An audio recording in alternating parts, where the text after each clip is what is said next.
بسم اللہ الرحمن الرحیم۔ السلام علیکم، میں ہوں عدیل وڑائچ۔ ناظرین، آج ہم بات کریں گے وزیر اعظم عمران خان کے وسیم اکرم پلس کے باؤنسر کی، اور یہ باؤنسر انہوں نے کسی عام کھلاڑی کو نہیں بلکہ ایک منجھے ہوئے ایک طاقتور کھلاڑی کو مارا ہے، اور اس کے بعد اس کھلاڑی کو پنجاب چھوڑنا پڑا، اور عثمان بزدار نے یہ پیغام دیا کہ صوبے میں رٹ تو صرف میری ہی چلے گی۔ یہ معاملہ کیا ہے؟ اس سے پہلے کچھ اور اچھی خبریں آپ کے ساتھ ڈسکس کر لیتے ہیں۔ وزیر اعظم عمران خان جب ریاست مدینہ کی بات کرتے ہیں تو بہت سے لوگ ان کے جو ناقدین ہیں وہ معاشرے کی سسٹم کی خامیاں، کوتاہیاں، گرے ایریاز ہائی لائٹ کر کے ان پر تنقید کرتے ہیں کہ کیا یہ ریاست مدینہ ہے، ایسا تو ریاست مدینہ میں نہیں ہوتا تھا۔ تو میں سمجھتا ہوں کہ تنقید کرنا تو کافی آسان ہوتا ہے، لیکن اقدامات اٹھانا اور اچھے اقدامات اٹھانا کافی مشکل ہوتا ہے، اور ان اچھے اقدامات کو ہائی لائٹ کرنا بڑا اہم ہے۔ کل مولانا طارق جمیل نے ایک بات کی، اگرچہ ان کی بہت سی باتوں پہ کل سے ڈیبیٹ شروع ہے، لیکن میں اس جانب نہیں جاؤں گا، لیکن انہوں نے ایک بات کی کہ وزیر اعظم عمران خان اقتدار میں آنے کے بعد انہوں نے جو بہت بڑے کنسرن کا اظہار کیا تھا کہ ہمارے جو طلباء ہیں، ہمارے جو اسکول، کالجز اور یونیورسٹیز میں سسٹم ایسا ہے کہ شاید یہ اسلام سے دور ہوتے جا رہے ہیں، اللہ اور رسول صلی اللہ علیہ وسلم کی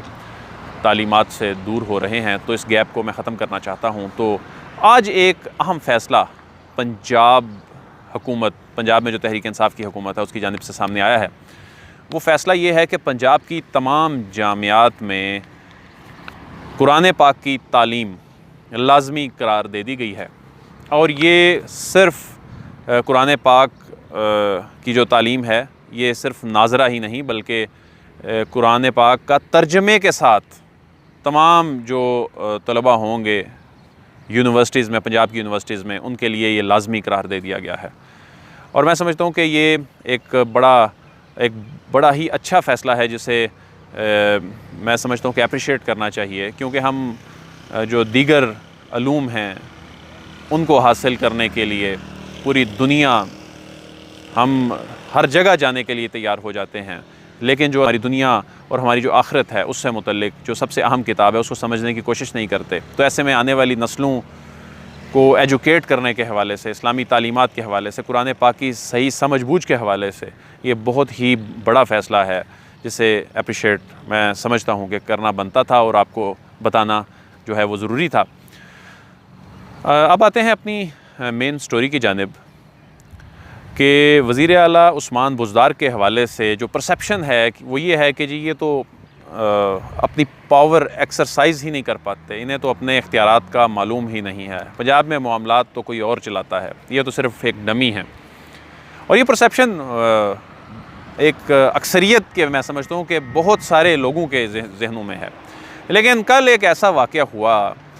کہ جس نے اس پرسیپشن کو تبدیل کر دیا، اور میں خود حیران ہو گیا کہ اتنا بڑا فیصلہ عثمان بزدار کے کہنے پر ہوا ہے۔ یہ معاملہ ہے چیف سیکریٹری اعظم سلیمان صاحب کی تبدیلی کا۔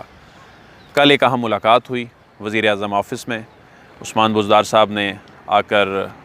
وزیر اعظم عمران خان صاحب کو یہ بتایا کہ انہیں تبدیل کیا جائے۔ یہ معاملہ ویسے کئی دنوں سے چل رہا تھا، اور اعظم سلیمان کو یہ کنوے بھی کیا گیا تھا کہ آپ جلد از جلد عثمان بزدار کے ساتھ اپنے معاملات جو ہیں وہ ٹھیک کر لیں، جو کہ وہ نہ کر پائے اور انہیں تبدیل کر دیا گیا۔ اچھا، اب یہاں پر یہ بتانے کی ضرورت ہے کہ اعظم سلیمان صاحب جو ہیں یہ کتنے طاقتور آفیسر ہیں۔ وہ اس سے پہلے سیکریٹری داخلہ رہ چکے ہیں، آج دوبارہ ان کو سیکریٹری داخلہ اپوائنٹ کیا گیا ہے، لیکن انہیں ڈی ایم جی گروپ یعنی ڈسٹرکٹ مینجمنٹ گروپ کا چوہدری کہا جاتا ہے۔ وہ اتنے طاقتور بیوروکریٹ ہیں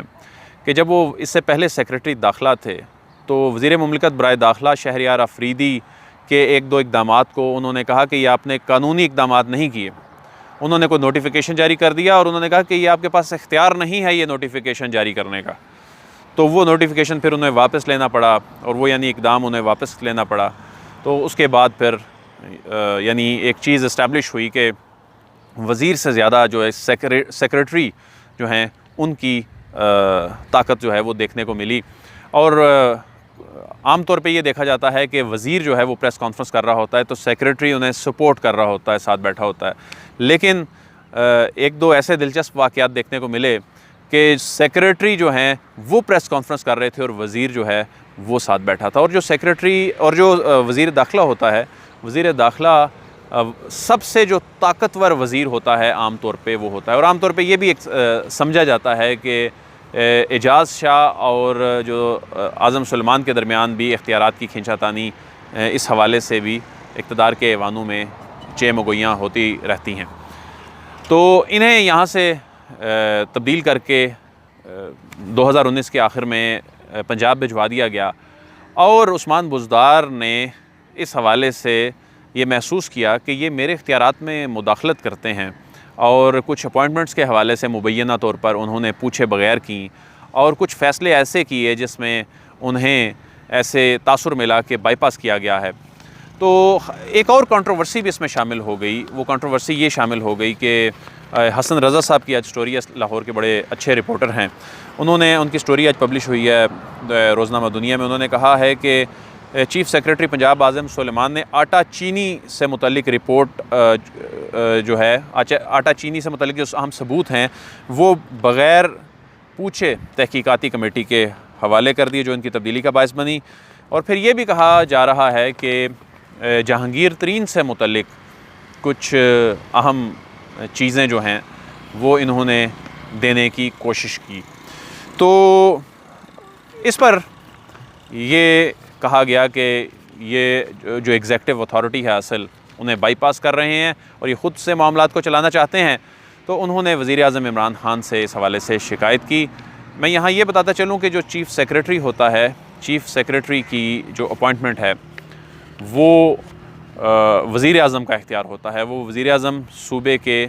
چیف ایگزیکٹو سے مشاورت کر کے عام طور پر یہ تعیناتی کرتے ہیں۔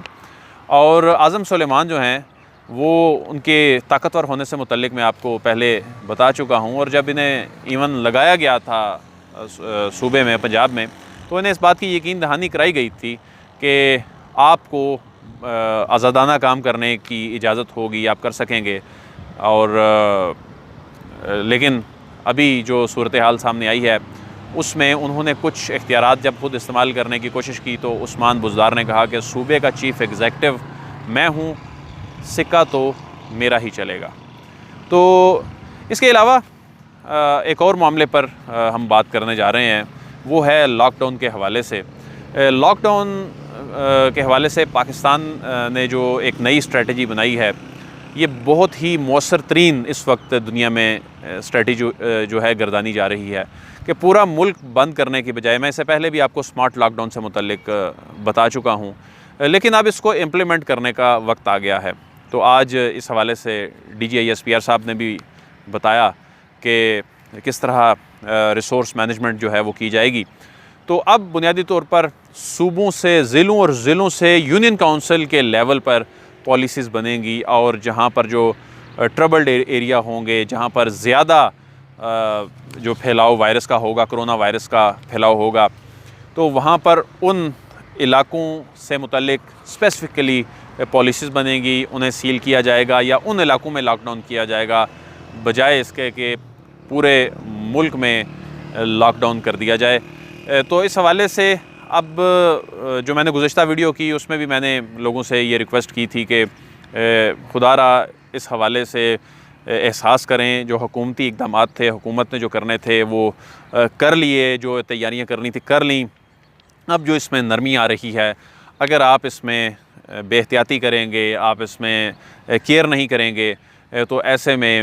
یہ بیماری جو ہے زیادہ سے زیادہ پھیلے گی، اور اس میں آپ اب اپنے علاقے، اپنے اہل علاقہ،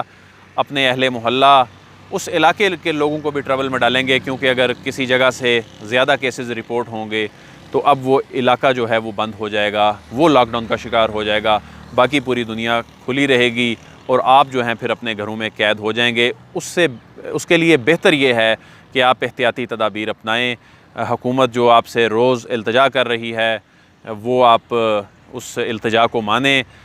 لاک ڈاؤن میں نرمی کا ہرگز یہ مطلب نہیں ہے کہ آپ دکانوں میں، اپنے دفتروں میں، اپنے گھروں میں جو جو احتیاطی تدابیر کے حوالے سے، سوشل ڈسٹینسنگ کے حوالے سے جو ہدایات ہیں آپ ان پر عمل نہ کریں تو یہ آپ ہی کو نقصان ہوگا، اس لیے خدا را اس پہ عمل درآمد کیجیے۔ عدیل وڑائچ کو اجازت دیجیے، آپ سے پھر ملاقات ہوگی۔ اللہ حافظ۔